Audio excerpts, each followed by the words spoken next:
অনায়াসে ভগবানের কৃপাতে যেটা বর্ষিত হবে তার দ্বারাই সে জীবন পরিচালিত করবে।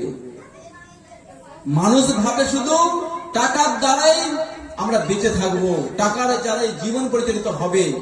এগুলো সব ভুল, সব ভুল। আপনারা প্রশ্ন করবেন কি বলছেন? 100-এর মধ্যে 99 মানুষ টাকার পেছনে দৌড়াচ্ছে, এবং কি আপনিও দৌড়ান। আমি উত্তর দেবো হ্যাঁ, উত্তরটাও আমিও দেবো হ্যাঁ।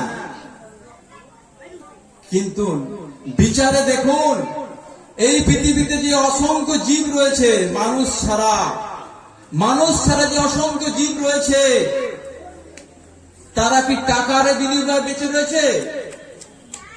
একটা অত বড় হাতি, আমাদের যে কত ওজন, সেই হাতিও কিন্তু টাকা ইনকাম করতে যায় না। যায় কি? বনের এত জীবন্ত জীব আছে, যে জলে এত মাছ আছে, যে এত অসংখ্য জীব যারা আছে, তারা কিন্তু টাকা তো ইনকাম করে না, দোকান তো খোলে না, চাকরি তো করে না।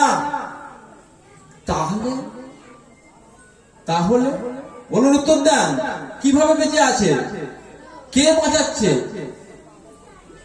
তাকেও বাঁচিয়ে রেখেছেন ভগবান। আপনি কর্ম করেন, মানে অর্থ ইনকামে কর্ম করেন আর নাই করেন, বেঁচে থাকার ইচ্ছা করেন আর নাই করেন, আপনাকে ভগবান বাঁচিয়ে রাখবে, আবার কালের প্রভাবে তা আপনাকে ধ্বংস করবে। এই কালটাই হচ্ছেন ভগবান।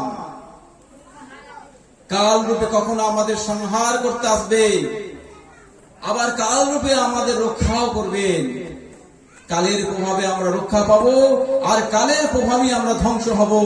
তাই মহাপ্রভু